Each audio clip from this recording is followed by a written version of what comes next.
Podcast ABTCP Giro Setorial, o resumo da notícia da cadeia produtiva do setor de celulose e papel que começa agora. Olá, ouvintes! Vamos para mais um podcast ABTCP Giro Setorial, que, aliás, é o programa que encerra as edições 2021 deste podcast em sua 19ª edição. Teremos ainda na próxima semana o podcast ABTCP Revista Papel em Minutos, edição de dezembro, e depois faremos um breve intervalo que marca a realização de Natal e Ano Novo para voltar com força total em 2022. Não é mesmo, Thaís? Sim, Patrícia, retomaremos nossos podcasts com o Giro Setorial 20ª edição no dia 18 de janeiro de 2022, trazendo um apanhado geral sobre tudo o que acontecer neste intervalo com as empresas do setor de celulose e papel e com direito a anunciar o início das comemorações dos 55 anos da ABTCP. É isso mesmo, caros ouvintes. Vamos abrir nosso primeiro giro setorial de 2022 com fatos importantes sobre estes mais de meio século de história da associação. E esperamos contar com a audiência das senhoras e senhores, hein? Portanto, anotem em suas novas agendas do próximo ano que teremos um encontro muito especial aqui. Mas vamos em frente, Patrícia, que 2021 ainda não terminou e vai fechar com um dos acontecimentos mais interessantes do setor de celulose e papel. E o que será, Thaís? Vamos então aos destaques da 19ª edição do Giro Setorial, que os nossos ouvintes estão curiosos. Isso aí, Patrícia. Trata-se da aquisição da Iguaçu Celulose pela CMPC, que é um dos destaques de notícias deste primeiro bloco do nosso programa. E teremos ainda dados sobre os resultados da Klabin, divulgados durante o Klabin Day, que eu tive a oportunidade de acompanhar nesta última semana. E ainda vamos falar sobre o lançamento do relatório anual da IBÁ. Vamos trazer indicadores da Empapel e um breve cenário econômico divulgado pela Confederação Nacional da Indústria, a CNI. Quantas informações importantes teremos neste último giro setorial do ano, hein, caros ouvintes? E não será tudo, pois no nosso segundo bloco deste programa vamos trazer destaques do conteúdo do webinar sobre desafios e oportunidades em resíduos industriais, promovido pela Alonda, para divulgar os resultados da pesquisa aplicada nas indústrias sobre este tema tão relevante. E também vamos destacar novidades em tecnologia e lançamentos de embalagens. E não menos importante, o nosso terceiro bloco deste giro setorial terá dicas de eventos, os reconhecimentos e premiações no setor de celulose e papel, e ainda vamos falar sobre empregabilidade, com uma especialista no assunto. E encerrar o bloco final de notícias com destaque para o ABTCP Talks, o programa de entrevistas da ABTCP. Feito um apanhado geral aos ouvintes sobre o que esperar de conteúdo deste nosso programa, vamos começar falando sobre a notícia mais quente da última semana. A CMPC anunciou a compra da Iguaçu Celulose e Papel, justificando a aquisição como um reforço na produção de embalagens biodegradáveis e amigáveis ao meio ambiente, por entender que este é o futuro do setor, conforme divulgou a chilena já tão conhecida pela presença no segmento de papéis ticho do Brasil. Com esta aquisição, a CMPC passa a operar no Brasil com suas unidades de embalagens sustentáveis, biopackaging, que soma-se aos negócios de celulose, com a unidade industrial de Guaíba e de papéis tixo com a Softs. Aliás, a Softs que adquiriu a Carta Fabril no final de outubro. Desta forma, a empresa aumentará a capacidade de produção anual de sacos de papel para cerca de 1,5 bilhão de unidades, consolidando-se como segundo player global nesta área e avançando nos seus mercados de atuação. Pois é, Thaís, por esta, pelo menos eu não esperava. Mas vamos aos números. A aquisição da Iguaçu foi acordada no valor de 945,7 milhões de reais, conforme o CEO das empresas CMPC, Francisco Ruiz Tagli, disse em comunicado oficial, abre aspas. As embalagens provenientes de fibras naturais são as embalagens do futuro, pois trata-se de produtos amigáveis ao planeta, recicláveis e por vezes desintegráveis, com uma baixa emissão de carbono. Por isso, continuar crescendo neste segmento é tão relevante para a CMPC e suas metas de sustentabilidade. Fecha aspas, pontuou o executivo chileno. Complementando com alguns dados, Patrícia, as instalações adquiridas da Iguaçu têm capacidades anuais de fabricação de agregados de 105 mil toneladas de celulose, 120 mil toneladas de papel Sacraft, 21 mil toneladas de papéis especiais, além de linhas de conversão para produzir 500 milhões de unidades de sacolas de papel por ano. E vale dizer que a aquisição inclui a base florestal da empresa, que conta com 11.821 hectares de área produtiva. Todos estes dados demonstram o tamanho da força competitiva que a CMPC ganha em território nacional. Mas vamos em frente com mais notícias, enquanto a vida segue no mercado de celulose e papel com esta novidade. Falando agora de Klabin, na última quarta-feira, dia 8 de dezembro, a empresa realizou o tradicional Klabin Day Invest, traçando o panorama das operações da companhia que está com seus 122 anos de fundação. Entre os destaques do evento que acompanhei, o executivo Alexandre Nicolini, diretor de negócios de celulose da Klabin, falou sobre a estratégia de crescimento da companhia e perspectivas sobre os próximos passos, especialmente no desenvolvimento de produtos com maior valor agregado. Como próximos passos aqui para o negócio, obviamente eu não poderia deixar de mencionar que o foco vai ser sempre na excelência operacional do Puma. A gente tem como premissa, obviamente, aumentar a participação em clientes e segmentos estratégicos. Nosso modelo de negócio, ele continua a ser flexível, tanto do ponto de vista comercial e operacional, e, obviamente, um foco muito grande no desenvolvimento de produtos de maior valor agregado, que se traduzem em produtos com prêmio de preço e de maiores margens. Na área de papéis, caros ouvintes, durante o Klabin Day Invest, o executivo Flávio Deganutti, diretor de papéis, destacou o desempenho do setor de embalagens e falou sobre o startup da MP27, além de relatar informações sobre a construção do terminal de contêineres em Paranaguá e da planta de celulose microfibrilada da companhia. Ano especial para o mundo do papel e celulose, ano especial para os papéis de embalagem. Dentro de casa a gente fala assim, é como se a demanda e o que a gente imaginava lá na frente, especialmente migração de embalagens para o nosso tipo de produto, tivesse antecipado 2 ou 3 anos. Então também é um ano bastante especial pela parte do nosso novo equipamento, a máquina 27. A gente já atingiu no mês de novembro, recém-fechado, 75% do que almejávamos e planejamos para o ano de 2022 87%.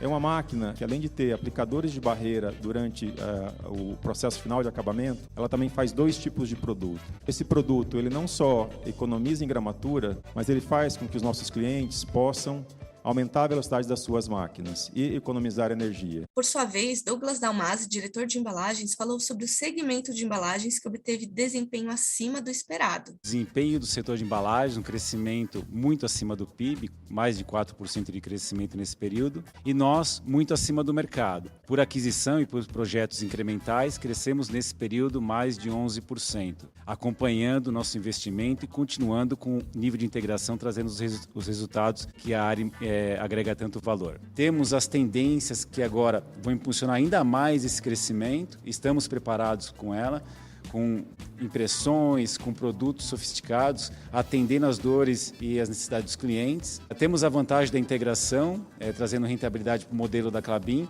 e estamos atentos a acompanhar esse crescimento e manter o nível de integração da Klabin, agregando valor a essa cadeia, e preparados para todo tipo de necessidade dos clientes, com produtos novos, com tecnologia que vai desde a impressão a produtos que tenham uma estética diferente, adicionando rentabilidade a todos os nossos produtos, a nossa cadeia.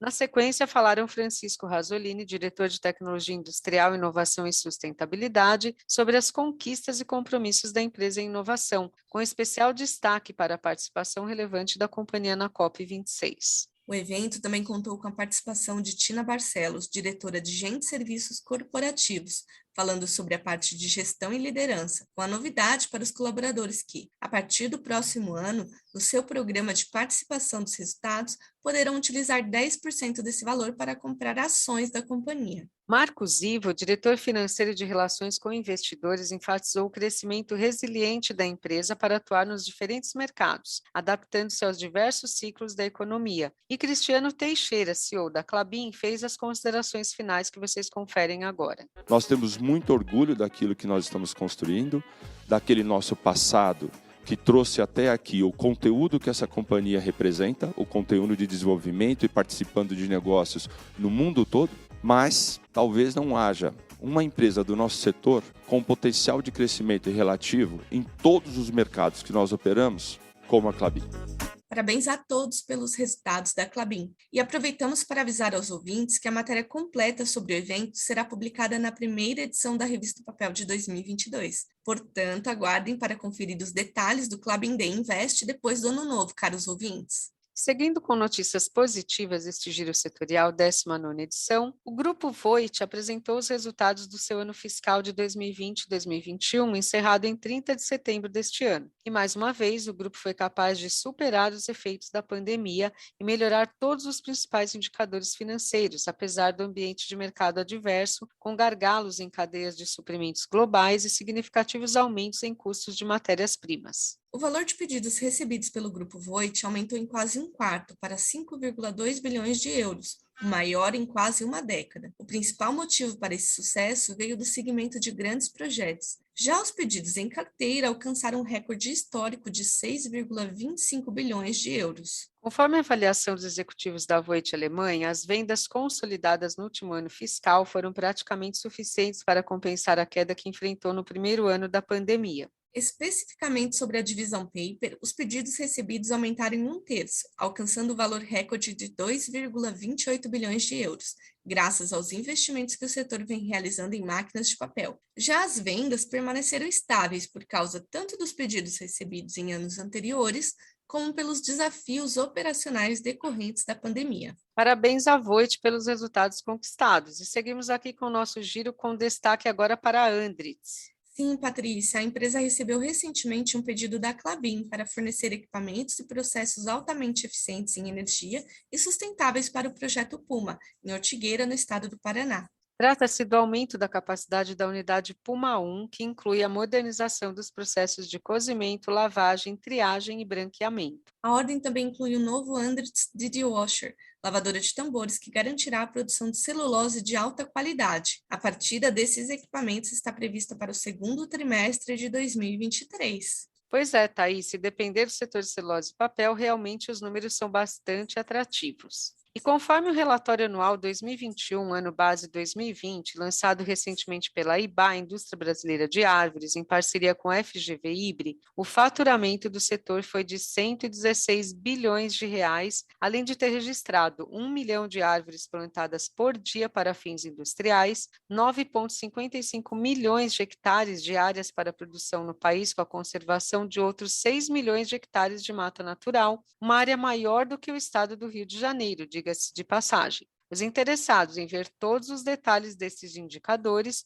podem acessar o relatório completo da IBA no site iba.org e conferir a publicação em destaque na home. Outra notícia da IBA que também merece a devida atenção foi a parceria firmada com a Receita Federal do Brasil. Trata-se de um convênio que aprofundará a ação conjunta de ambas as instituições para combater a fraude fiscal, conhecida como desvio de finalidade do papel imune. Conforme dados da IBA, estima-se que o desvio de papel imune impediu que 3,5 bilhões de reais entrassem nos cofres públicos nos últimos 10 anos por meio dos tributos. De acordo com seu levantamento, estima-se que de todo o papel imune que circulou no Brasil em 2020, volume de cerca de 55% tenha sido comercializado de maneira ilegal. Isso significa um desvio de 520 milhões de reais que deveriam ter sido arrecadados pelo país ano passado. Ou seja, a imunidade tributária concedida para imprimir livros, jornais e periódicos tem sido usada para impressão de materiais comerciais, como folders, catálogos e outros materiais promocionais. Pois é, Patrícia, e a IBA e a Receita Federal do Brasil já trabalham juntas há anos para combater o desvio de finalidade do papel imune. Agora, o diálogo e as ações serão aprofundados. Os agentes da Receita receberão treinamento e a IBA ainda fornecerá informações estratégicas,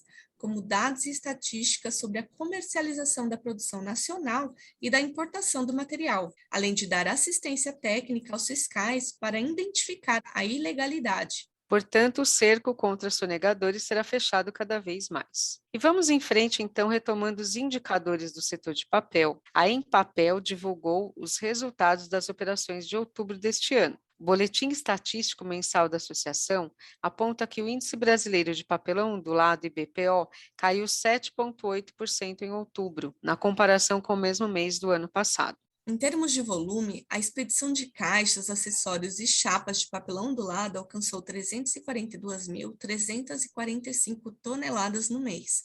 Após registrar um volume de expedição muito forte em outubro de 2020, o volume no mês deste ano volta a patamar semelhante a 2019. Além disso, o volume de expedição por dia útil foi de 13.694 toneladas em outubro, demonstrando um recuo de 4,1% na comparação interanual, registrando um dia útil a menos que em 2020. E falando um pouco sobre a confiança da indústria, os indicadores apresentaram melhora, conforme índice da Confederação Nacional da Indústria, CNI. A alta interrompe uma sequência de 3 fortes quedas. O gerente de análise econômica da CNI, Marcelo Azevedo, explica que, abre aspas, no fim do ano passado, a indústria estava bastante aquecida, após uma rápida recuperação no que se considerava uma superação definitiva da crise de Covid-19, e com a falsa percepção de que o problema de insumo seria contornado facilmente no primeiro semestre do ano seguinte. Nada disso aconteceu e no mês seguinte, vimos a confiança cair, mas também temos que admitir que a confiança sobe no final do ano pela esperança de que o ano novo será melhor, fecha aspas, explicou o executivo, fazendo a sua ressalva a esta melhora. E assim, com as notícias boas, positivas e surpreendentes, como foi a venda da Iguaçu Celulose para a CMPC, fechamos nosso primeiro bloco deste podcast ABTCP Giro Setorial, o resumo da notícia da cadeia produtiva do setor de celulose e papel. Iniciamos esse segundo bloco do nosso giro setorial com informações sobre o evento realizado pela Londa para a apresentação dos resultados da pesquisa sobre os desafios e oportunidades em gerenciamento de resíduos sólidos e trazendo notícias sobre meio ambiente, tecnologias e inovação em embalagens. Realizada na última quarta-feira, dia 8, a live da Londa foi marcada por um rico debate sobre o panorama de gerenciamento dos resíduos industriais, com diferentes pontos de vista e foco em transformar esse setor com base em conceitos de economia circular. Quanto à pesquisa realizada pela empresa, ao todo foram 52 respondentes, incluindo participações de liderança, como CEOs e diretores. E desde o ponto de vista da gestão de resíduos, a gente capturou nessa última pesquisa que 68% das pessoas que responderam à nossa pesquisa, eles apontam a logística reversa como a principal porta tecnológica da gestão, ok?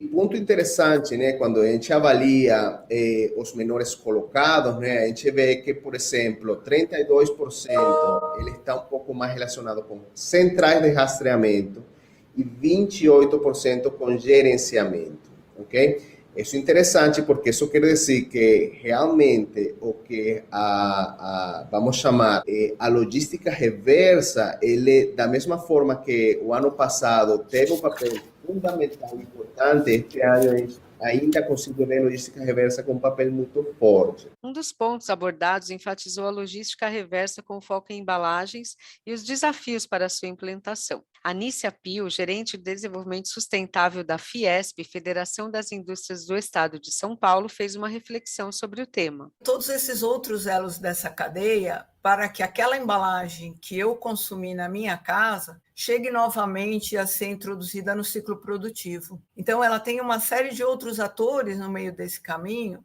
e se cada um desses atores não fizer o seu papel, vamos dizer assim, né, aquela embalagem ela não vai chegar a uma destinação adequada. Então, esta, eu reputo, talvez seja a grande complexidade, e por isso a logística reversa de embalagens ela não avança na velocidade que todos nós da sociedade gostaríamos, né? Em termos tecnológicos, eu acho que nós estamos avançando muito, mas a grande dificuldade, eu entendo, que é como fazer com que aquela embalagem, onde quer que ela esteja, ela retorne novamente para o ciclo produtivo. Não bastasse isso, vou colocar mais um componente aí para agravar, vamos dizer assim, e para tornar um pouco mais difícil. Eu gosto, nas discussões que a gente fez aqui na Fiesp, a gente sempre trabalhou assim, olha, muito bem, vamos dizer que os serviços públicos municipais, as empresas prestadoras, né, de serviço público, agora estamos aí com as grandes centrais mecanizadas de triagem, dando escala, melhorando a produção, né, o volume, as pessoas já estão mais conscientes, os municípios já estão implantando coleta seletiva, enfim, toda essa infraestrutura para que aquela embalagem saia da casa do consumidor e volte para o ciclo produtivo, melhorou muito, eu acho, nos últimos anos. Mas onde está a indústria que vai fazer aquela reciclagem? Então, eu brinco sempre que você tem a montadora de carros, né? Mas onde está a desmontadora de carros? Onde estão as indústrias que desmontam os eletroeletrônicos? Onde estão as indústrias que vão refazer aquela garrafinha PET, vão desmanchar e vão novamente introduzir ela? Elas existem? Elas são em número suficiente? Elas têm incentivos necessários para isso? Incentivos, eu digo, não é nenhuma benesse, não, mas a questão tributária nessa cadeia de logística reversa é fundamental, porque não existe um regime tributário que não reincida novamente nessa cadeia. Então, muitas vezes, aquele material reincide, ele já saiu desde a extração do petróleo até ele virar uma garrafinha PET, ele já pagou impostos ao longo dessa cadeia produtiva. Quando essa garrafinha vai virar de novo uma matéria-prima, novamente vão reincidir impostos. Então, a gente precisa também de uma questão tributária importante para que essa cadeia se viabilize, porque a matéria-prima virgem acaba sendo muitas vezes mais barata do que uma matéria-prima reciclada.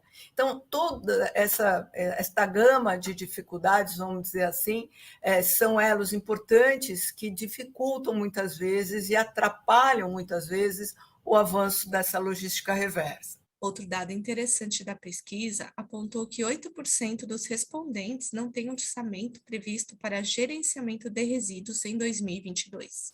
Já, por outro lado, 62% têm até R$1 milhão para investir. 8% dos participantes da pesquisa indicam que eles não têm nenhum tipo de orçamento previsto para gerenciamento de resíduos no 2022. Mas, por outro lado, a gente tem um porcentagem relativamente grande, né, que é 62% dos respondentes, que eles têm até R$1 milhão para investir. Mas aí que vem, R$1 milhão, ele é muito, ele é pouco, desde meu ponto de vista, para o grau e o impacto que isso pode trazer, desde o ponto de vista de sustentabilidade e hasta retorno de investimento, pode ser até muito pouco.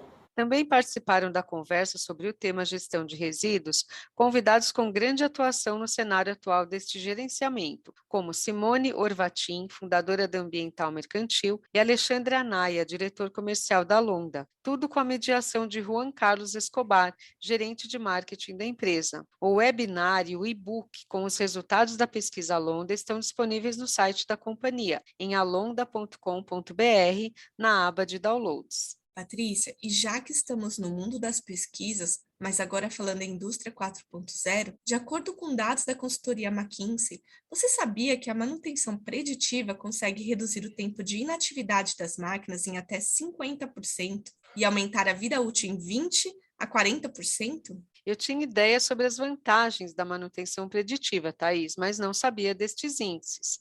Contudo, tomei conhecimento a partir desta notícia que compartilhamos aqui com os nossos ouvintes. O fato é que, para driblar o alto grau de incerteza do último ano, o baixo crescimento e outros desafios com matérias-primas que se tornaram mais caras ou difíceis de obter, as indústrias entenderam que precisavam extrair o máximo valor possível dos seus ativos, que são os bens sobre os quais uma empresa pode ter controle, como ferramentas, máquinas e motores, matéria-prima, equipamentos de TI, entre outros. Para Ana Paula Kubinetz, CEO da Aquarelli, empresa de consultoria e soluções de indústria 4.0, o grande desafio para os players industriais de hoje está na aplicação de tecnologias avançadas de manutenção preditiva em escala em todas as suas operações. Disse a executiva, abre aspas, implantar uma operação inteligente requer um minucioso mapeamento dos processos para a identificação dos principais pontos críticos, iniciando naqueles onde, caso ocorra uma falha, terá maior impacto financeiro para a empresa.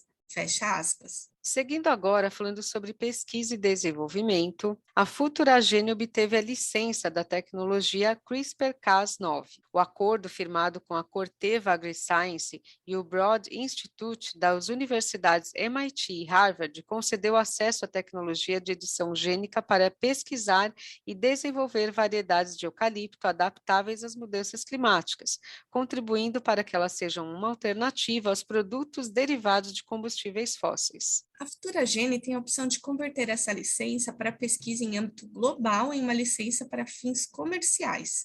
Para explicar melhor sobre a tecnologia, vale dizer que os cientistas editam o DNA de um organismo, alterando e silenciando os genes, ou adicionando material genético em locais específicos e de forma altamente precisa. Neste caso, ela pode ser usada para alterar as propriedades da madeira, reduzir a suscetibilidade a doenças ou agentes químicos, ou selecionar e introduzir características desejáveis. Portanto, esta tecnologia tem enorme potencial na atividade florestal, ajudando os produtores a otimizar a produtividade. E agora seguimos para as novidades no segmento de papéis. A Softs apresentou ao segmento premium do mercado de papel higiênico o Novelite.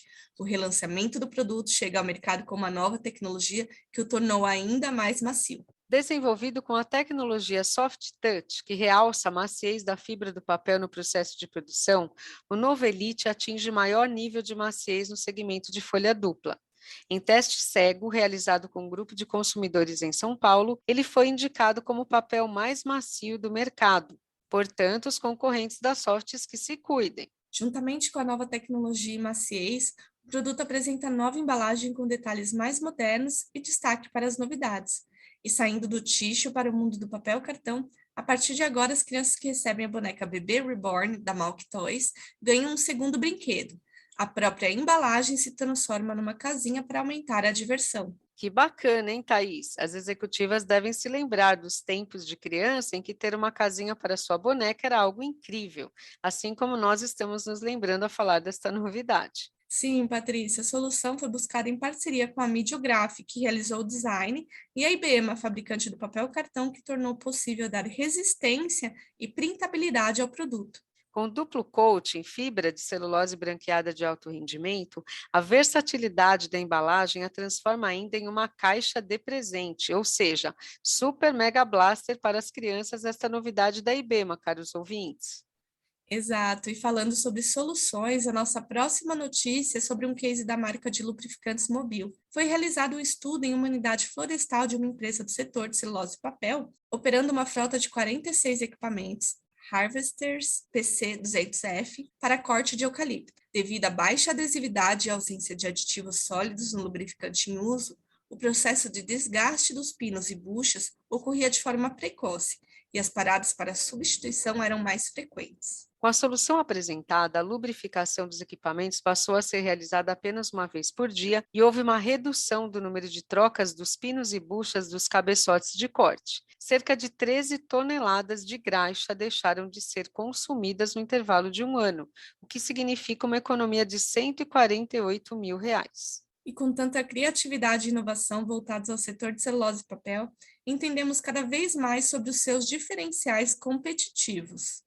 Isso mesmo, Thaís. É o setor de base florestal mostrando em ações que supera quaisquer desafios. E assim, então, vamos encerrar esta segunda parte do nosso podcast ABTCP Giro Setorial, o resumo da notícia da cadeia produtiva das indústrias de celulose e papel. Este nosso terceiro e último bloco do último podcast ABTCP Giro Setorial 19ª edição 2021 traz os últimos reconhecimentos e premiações do setor, além de dicas sobre empregabilidade com destaque ainda para o ABTCP Talks, o programa de entrevistas da ABTCP. Começando pela Klabin, a empresa recebeu a certificação internacional FSC, atestando a sustentabilidade da sua lignina craft de pinos e do licor preto, produtos das suas florestas de pinos, também certificadas pelo FSC e utilizados para a fabricação de celulose e papel. E este reconhecimento não é para qualquer um, não, já que a Klabin é a primeira companhia brasileira a receber a certificação de produtos que eram considerados até então como subprodutos do processo de fabricação de papel e celulose, que a partir de agora poderão ser utilizados para fins mais nobres. Perguntamos a Marcelo Muguet, coordenador de pesquisa e desenvolvimento da Klabin, qual a importância dessa certificação para a empresa e para o mercado em geral, na visão da companhia. A certificação do licor preto da lignina craft de pinos são passos importantes dados pela Klabin, que refletem o compromisso da companhia com a sustentabilidade de seus processos e produtos. A companhia tem estado na vanguarda sustentável do setor florestal, sendo a primeira a conquistar a certificação FSC na América Latina em 1998. Desde então, obteve uma série de outras certificações que garantem a qualidade e atestam a credibilidade dos seus produtos, confirmando o pioneirismo na busca para atender às necessidades dos clientes, antecipando-se às tendências do mercado. Marcelo, quais são os principais critérios para a obtenção da certificação e quais que demandaram maior atenção pela empresa? Para obter a certificação, comprovamos a conformidade de toda a cadeia de custódia do licor preto da Lignina Craft de Pinos, considerando as melhores práticas de produção, que incluem, por exemplo, documentação, procedimentos e até pessoas, em linha com as premissas do FSC. A companhia também foi reconhecida por sua atuação sustentável pelo CDP, Organização Global Sem Fins Lucrativos, que administra um sistema mundial de divulgação ambiental para empresas, cidades, estados e regiões. A Klabin foi a primeira empresa da América Latina a alcançar a categoria AAA, classificando-se no patamar A para os programas de mudanças climáticas, segurança hídrica e florestas. Este ano, apenas 14 empresas de todo o mundo alcançaram a pontuação. Participaram do processo mais de 12 mil empresas. Quem também recebeu os devidos reconhecimentos foi a Irani Papel e Embalagem. A empresa foi apontada pelo Great Place to Work como uma das melhores empresas para trabalhar em Santa Catarina. A companhia, que conta com as unidades de papel e embalagem em Campina da Alegria, município de Vargem Bonita, ficou na 9ª posição do ranking na categoria Grandes Empresas. Outro destaque da Irani foi a condecoração pela 9ª vez com o Certificado de Responsabilidade Social de Santa Catarina. Junto do certificado, a companhia conquistou pela 7ª vez o troféu Responsabilidade Social Destaque Santa Catarina na categoria Empresas de Grande Porte. A premiação, promovida pela Assembleia Legislativa do Estado de Santa Catarina, a ALESC, tem como objetivo destacar as instituições estabelecidas em território catarinense que contam com ações sociais e iniciativas para o bem-estar da sociedade e a preservação ambiental. Destacando outras iniciativas de ESG, vamos falar da Suzano. A empresa atua há mais de 20 anos com o programa voluntariar, promovendo o exercício da cidadania, incentivando o protagonismo social do público interno, familiares e parceiros, além de promover um trabalho de forma colaborativa pela educação, sustentabilidade, diversidade e inclusão. Só em 2021 já são mais de 3 mil pessoas beneficiadas com o programa em todo o Brasil e cerca de 1.600 voluntários participaram das ações pelo país, com 54% de homens e 46% de mulheres. Ao todo, pelo Brasil, foram mais de 5.570 horas voluntárias e 46 unidades participantes, entre centros de distribuição, escritórios e unidades industriais e florestais em 14 localidades. Nas regiões de Suzano, Jacareí e Limeira, interior de São Paulo, já são mais de 170 voluntários. Em Suzano e Mogi das Cruzes, São Paulo, este ano foi realizado o programa Girl for It, meu primeiro site, em parceria com a Junior Activement.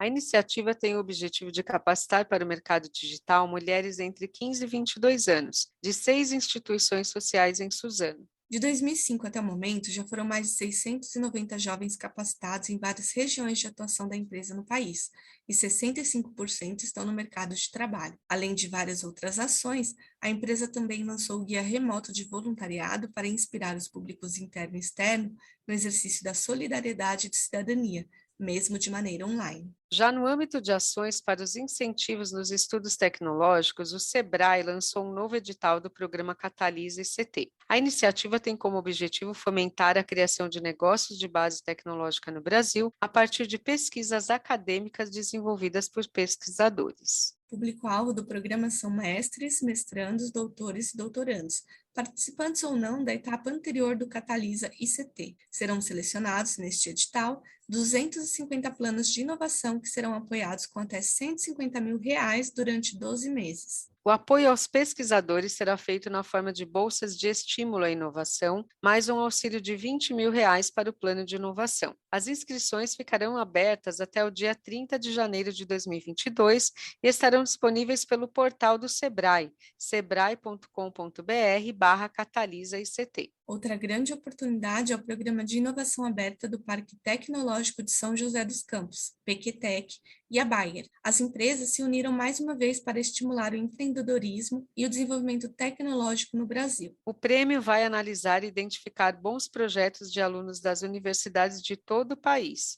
Os 3 melhores projetos serão escolhidos em função do potencial inovador da proposta de produto, serviço ou modelo de negócio. Os vencedores vão fazer parte do Nexus Lab durante a primeira fase do programa de acompanhamento de startups do Parque Tecnológico São José dos Campos, por até 6 meses, e poderão participar de ações de apoio ao empreendedorismo. As inscrições seguem até o dia 18 de janeiro de 2022. Mais informações em pequitec.org.br. E antes de seguirmos para o anúncio de vagas, vamos falar sobre empregabilidade. A pergunta é, caros ouvintes, como você se posiciona no mercado de trabalho hoje? Embora a taxa de desemprego tenha caído para 12,6% no trimestre móvel de julho a setembro deste ano, as taxas ainda estão altas, segundo dados da Pesquisa Nacional por Amostra de Domicílios, PNAD contínua, divulgada pelo Instituto Brasileiro de Geografia, Estatísticas e IBGE. E se você está em busca de emprego ou mesmo como cuidar da sua carreira,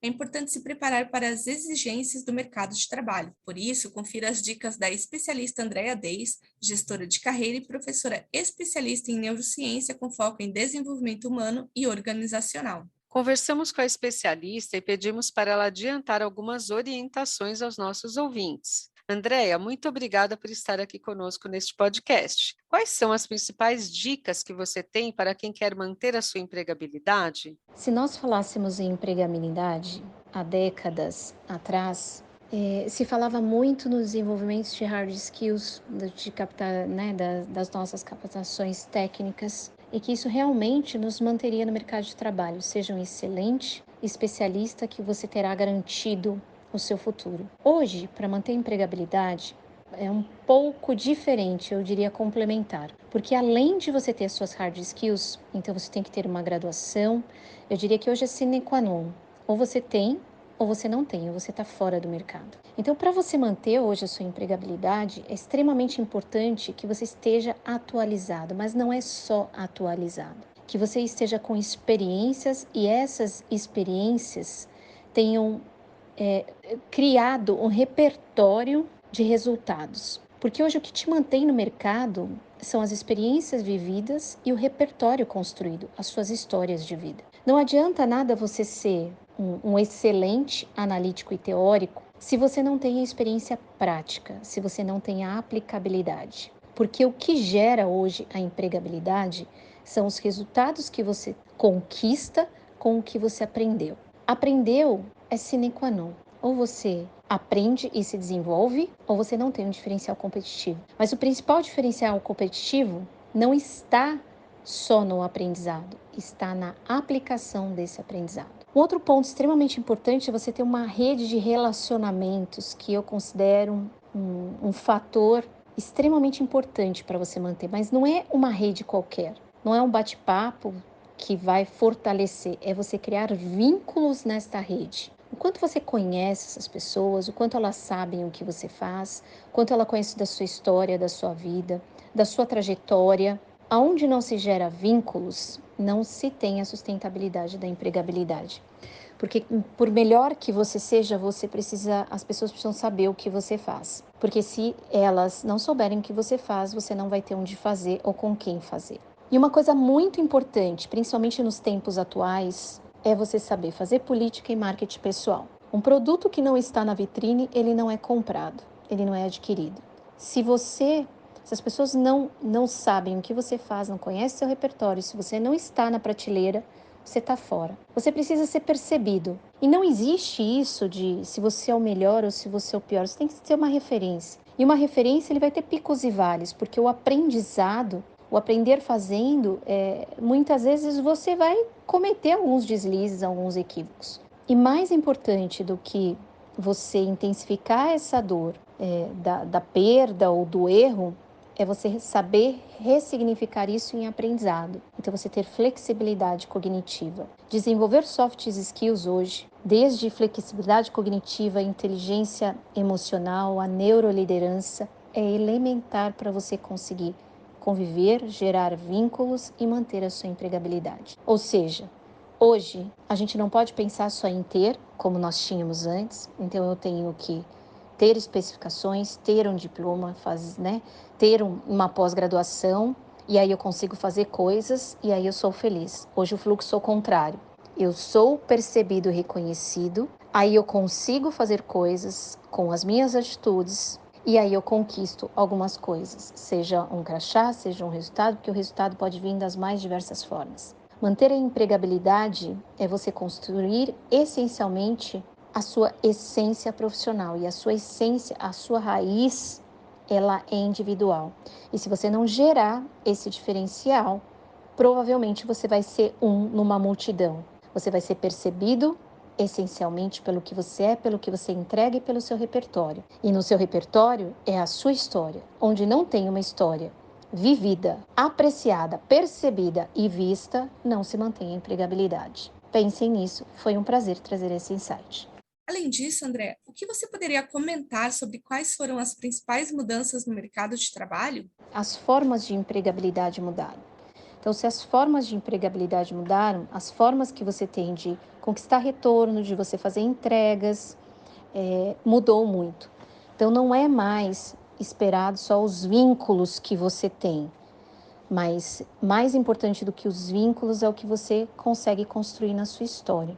Hoje existem diversas formas de empregabilidade, desde o PJ, o profissional autônomo, o seletista, o profissional liberal, né? E todos eles são importantes para essa cadeia funcionar. E a forma como você se divulga e como você se integra, né? Você é percebido também mudou.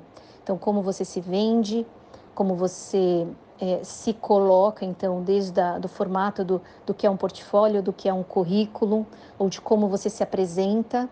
Então, mudou o modo, o como se faz essas situações e o como, né, você busca essas oportunidades também. Então, se você continuar fazendo as mesmas coisas que você fazia há 3, 5 anos atrás, possivelmente você vai se distanciar dos novos modelos de empregabilidade.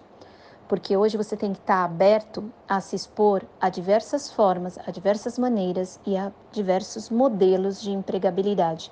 Hoje você oferece seu talento e esse talento ele te traz um retorno, uma recompensa. E este talento, ele pode ser oferecido nas mais diversas formas. Acho que isso foi o principal fator que realmente mudou. Outro fator que mudou também é a forma de como você é avaliado, como você é acompanhado, como você é percebido. Então, hoje você não é percebido só pelas coisas que você tem, e sim pelo que você é capaz de fazer e pelo seu repertório, pela sua história conquistada na sua trajetória. Então, é extremamente importante que você esteja atento a esses fatores para você conseguir manter a sua empregabilidade. Andréia, muito obrigada pela sua participação. Avisamos aos nossos ouvintes que temos no site revistopapel.org.br um artigo da especialista em carreira sobre o assunto. Vale conferir o texto intitulado Como manter a empregabilidade em tempos de crise da Covid-19. E vamos às oportunidades. A Voit acaba de lançar no Brasil o programa de estágio #delas. Exclusiva para mulheres, a iniciativa busca ampliar o número de colaboradoras na empresa. Ao todo, são 20 vagas disponíveis para atuar nas 3 divisões da Voit, Hydro, Paper e Turbo. Serão aceitos currículos de todos os cursos de graduação, com previsão de conclusão entre dezembro de 2023 e dezembro de 2024.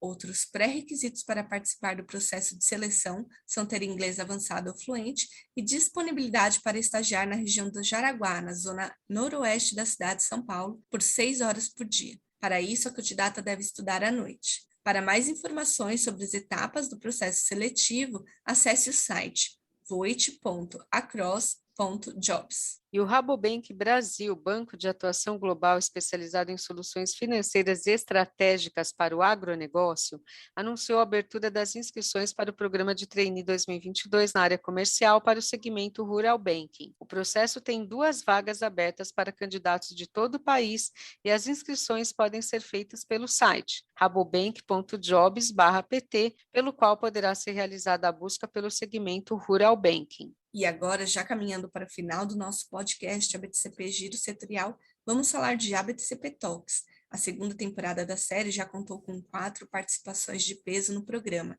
entre eles Paulo Barbosa, diretor de vendas de celulose e papel da Quemira, André Arantes, diretor-geral da Biopaper do Brasil, Rodrigo Visoto, presidente da Cadent South America, e na última semana a personalidade foi Celso Tacla, presidente da Valmet na América do Sul. Neste último programa do ABTCP Talks, o presidente da Valmet na América do Sul falou sobre o protagonismo sustentável do setor, amparado pelas soluções tecnológicas fornecidas pelas empresas de engenharia. É uma alegria enorme, né? Você enxergar esse propósito no trabalho que nós fazemos tanto nós que trabalhamos na parte de máquinas, equipamentos, sistemas, né, e serviços para a indústria de celulose e papel, como aqueles que trabalham na própria indústria de celulose e papel.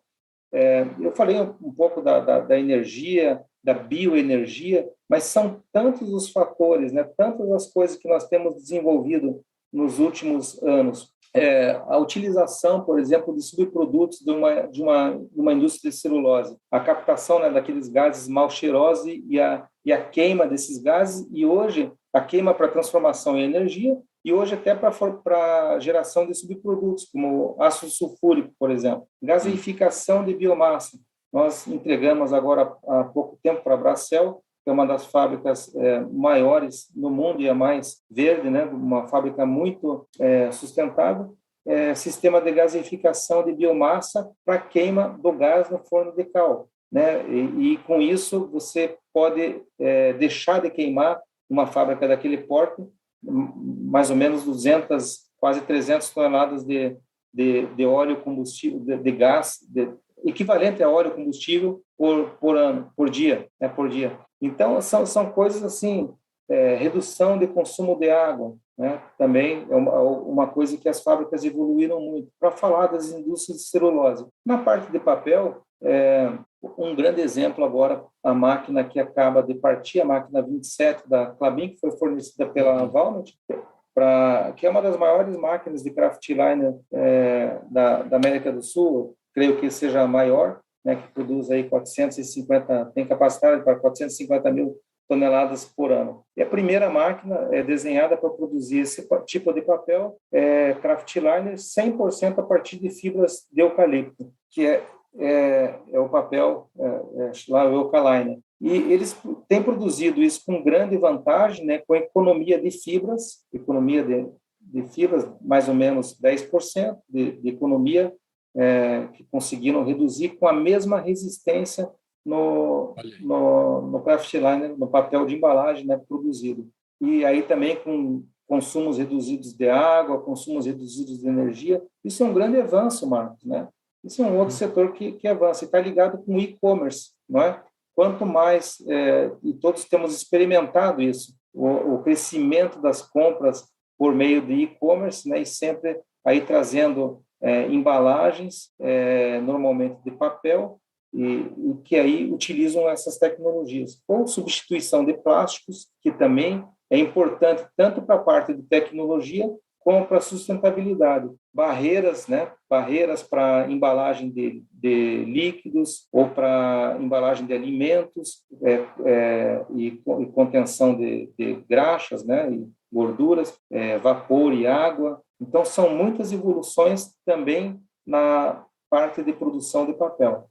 Lembramos aos ouvintes que a BTCP Talks é realizado semanalmente nos canais do YouTube e Instagram da associação e são disponibilizados no YouTube para quem quiser assistir. É o famoso slogan, vale a pena ver de novo. Portanto, acompanhe as divulgações sobre o ABTCP Talks pelas redes sociais da associação. E já adianto para vocês que o próximo programa BTCP Talk será no dia 16 de dezembro, esta semana, e contará com a participação do nosso querido Eduardo Fracasso, presidente da Andritz Fabrics & Rolls. Portanto, todos estão convidados. Antes de dar nosso até breve de hoje, agradecemos a todas e a todos pela audiência e deixamos nosso e-mail para contato e envio de notícias sobre vocês, ouvintes, e suas empresas. Anotem e se comuniquem conosco pelo e-mail podcast@abtcp.org.br. E vocês podem, caros ouvintes, escrever para nós durante o nosso intervalo sabático, brincadeira, o nosso intervalo de Natal e Ano Novo, que vamos ler tudo aqui na volta do nosso giro setorial no dia 18 de janeiro de 2022. E por hoje é só. Ótimas festas a todos e a todas, e ficamos por aqui com o nosso podcast ABTCP Giro Setorial, resumo da notícia da cadeia produtiva da indústria de celulose e papel.